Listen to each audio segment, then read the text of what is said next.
Magandang araw mga tol, tara na magluto ng sinarsahang pork belly. Kailangan lang natin ng kalahating kilong pork belly, isang Sprite, at lagyan natin ng 1/3 cup na toyo.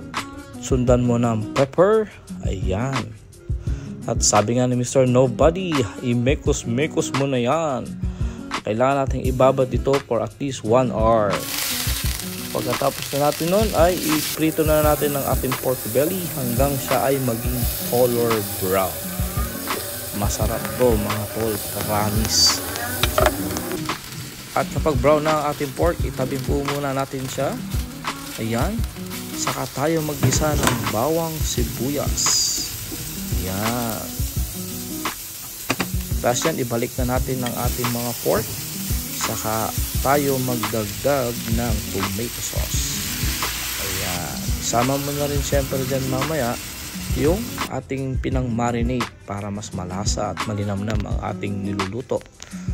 Ayan. Pakuluin lang natin yan hanggang maluto ang pork. Kapag luto na ang pork, dagdagan natin siya ng green peas. Ayan. Saka ng red pepper.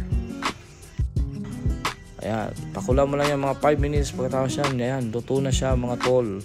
O, ready na ang ating sinarsahang pork belly. Sarap! Enjoy!